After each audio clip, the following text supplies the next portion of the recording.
আসসালামু আলাইকুম বন্ধুরা, আমরা ঢাকা কলেজের বন্ধুরা মিলে যাচ্ছিলাম চট্টগ্রামের সীতাকুণ্ডের উদ্দেশ্যে। এই ভিডিওতে আমরা আপনাদের দেখাবো আমরা সীতাকুণ্ডে গিয়ে কি কি দেখেছি এবং কিভাবে গিয়েছি।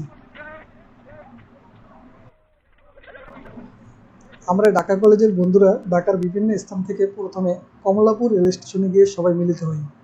অবশ্য অনেকে বিমানবন্দর স্টেশন থেকেও ট্রেনে উঠেছিল।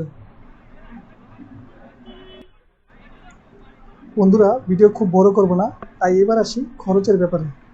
আমাদের জনপ্রতি কমলাপুর থেকে সীতাকুণ্ড যেতে ভাড়া লেগেছে 120 টাকা এবং ট্রেনের নাম ছিল চট্টগ্রাম মেল। যা হোক, ট্রেন সীতাকুণ্ড পৌঁছানোর পর যা হলো, সীতাকুণ্ড রেলগেট থেকে চন্দ্রনাথ পাহাড়ের পাদদেশ পর্যন্ত সিএনজিতে যেতে পারবেন। এক্ষেত্রে জনপ্রতি 20 টাকা করে গুনতে হবে। আমরা সীতাকুণ্ড পাহাড়ের পাদদেশে পৌঁছানোর পর সেখানে থাকা দোকান থেকে লাঠি, খাবার পানি, স্যালাইন ক্রয় করে নিই এবং সেখানে থাকা দোকানগুলো খুবই উপকারী ভূমিকা পালন করে পর্যটকদের জন্য।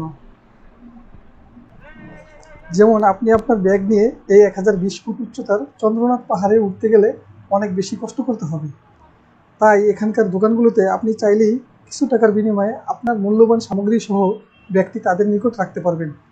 আমি এবং আমার অনেক বন্ধুরা দোকানে ব্যাগ রেখে পাহাড়ে উঠেছিলাম। উইকিপিডিয়ার তথ্য মতে এই পাহাড়ের উচ্চতা প্রায় 1020 ফুট এবং এটি চট্টগ্রাম জেলার সর্বোচ্চ স্থান। আপনারা দেখতে পাচ্ছেন সীতাকুণ্ড পাহাড়ে ওঠার রাস্তাগুলো বৈচিত্র্যময়। এখানকার কিছু রাস্তা ইটের, কিছু রাস্তা পাথরের, আবার কিছু রাস্তা শক্ত মাটির। চন্দ্রনাথ পাহাড় হিমালয় হতে বিচ্ছিন্ন হিমালয়ের পূর্বাঞ্চলীয় অংশ।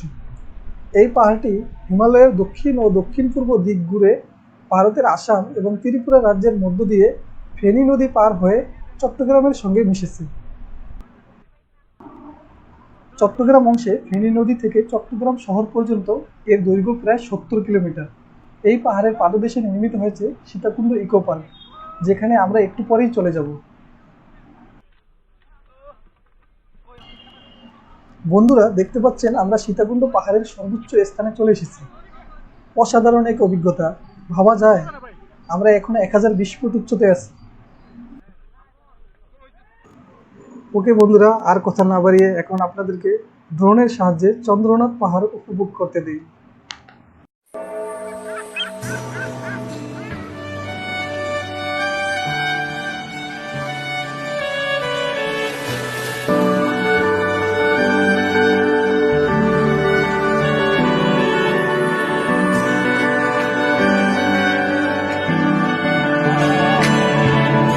তোমার নামের রোদ্দুরে আমি ডুবেছি সমুদ্রে, জানি না যাব কতদূরে এখনো।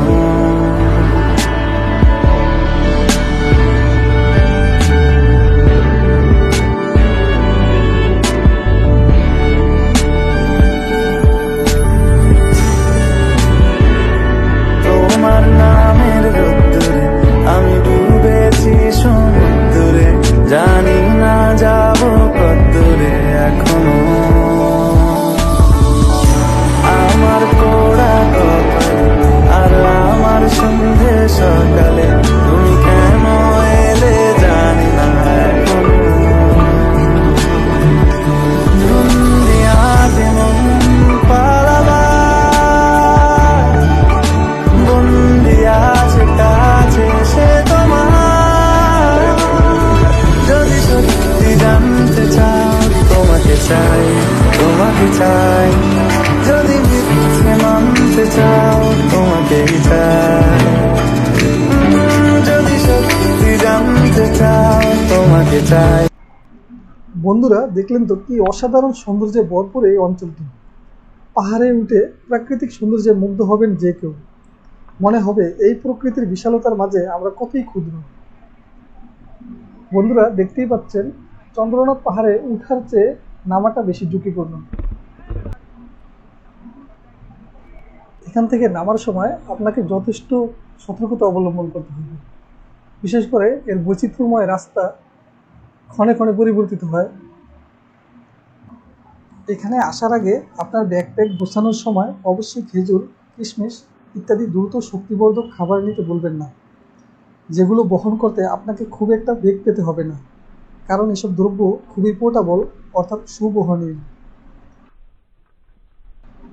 বন্ধুরা দেখতে পাচ্ছেন আমরা সীতাকুণ্ড পাহাড়ের প্রায় নিচে চলে এসেছি। যাই হোক, এখান থেকে আমরা সোজা চলে যাব ইকো পার্কে। চন্দ্রনাথ পাহাড়ের সৌন্দর্যে মুগ্ধ হয়েছিলাম, সাথে সাথে অনেক কষ্টও করতে হয়েছিল, কারণ এর উচ্চতা হলো প্রায় 1020 ফুট। এত উচ্চতায় উঠা যে কোনো সাধারণ মানুষের জন্যই কষ্টকর, এবং পাহাড় থেকে নামার কষ্টের কথা নাই বললাম। বন্ধুরা দেখছেন আমরা চন্দ্রনাথ পাহাড় থেকে নেমে সোজা ইকো পার্কে চলে এসেছি। আমরা সবাই খুব উৎফুল্ল, কারণ একটু পরেই আমরা ঝর্ণায় গোসল করব। আমরা চন্দ্রনাথ পাহাড় থেকে নেমে এখানে অর্থাৎ ইকো পার্কে আসতে জনপ্রতি 50 টাকা করে সিএনজি ভাড়া লেগেছিল। ইকো পার্কের গহীনে ঢুকলেই পেয়ে যাবেন সুপ্তধারা ঝর্ণা। সেখানে যেতে এবং সেখান থেকে উঠে আসতেও আপনাকে যথেষ্ট সহ্য শক্তির পরীক্ষা দিতে হবে, কারণ ইকো পার্কের অভ্যন্তরের রাস্তাগুলো কিছুটা উঁচু আবার কিছুটা নিচু। দেখা যায় অনেক সময় উঁচুতে উঠতে গেলে আপনার অনেক পরিশ্রম হবে, আবার নামতে গেলে আপনার ব্যালেন্স ঠিক রাখতে হবে, আবার উপরে উঠতে হবে, আবার নামতে হবে। এমন করে প্রায় গহীনে পেয়ে যাবেন সুপ্তধারা ঝর্ণা। পথিমধ্যে আমরা পেয়ে গেলাম একটি কামরাঙ্গা গাছ, এবং এই কামরাঙ্গা থেকে আমরা অনেকেই লোভ সামলাতে পারলাম না। আমাদের বন্ধু আবদুল্লাহ উঠে গেল গাছে, এবং আমরা অনেকেই কামরাঙ্গা উপভোগ করেছি। বন্ধুরা আমরা সুপ্তধারা ঝর্ণার প্রায় কাছাকাছি চলে এসেছি, কারণ ঝর্ণার কিছুটা আওয়াজ আমাদের কানে চলে আসছে। এতেই আমরা উপলব্ধি করেছিলাম হয়তোবা ঝর্ণাটি কাছাকাছি আছে। আমরা সবাই পাহাড়ে উঠা এবং নামার ক্লান্তি ভুলে যাই সুপ্তধারা ঝর্ণার স্বচ্ছ পানির স্পর্শে।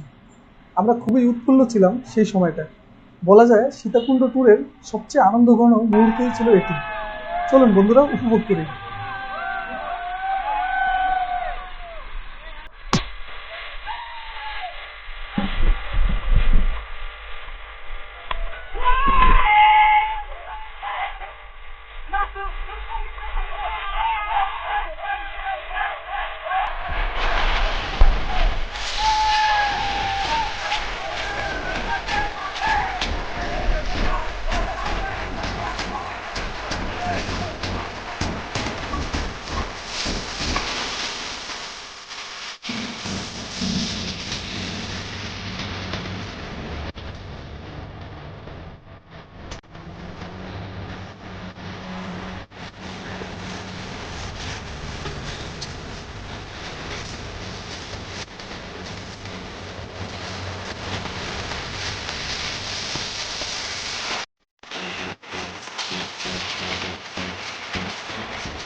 বন্ধুরা সীতাকুণ্ড থেকে সরাসরি ঢাকা আসার কোনো মেল ট্রেন না থাকায় আমরা সেখান থেকে সন্ধ্যা 6টায় সাগরিকা কমিউটার ট্রেনে করে চট্টগ্রামে যেতে হয়, এবং সেখান থেকে ঢাকা মেল নামক ট্রেনের টিকিট কাটতে হয়।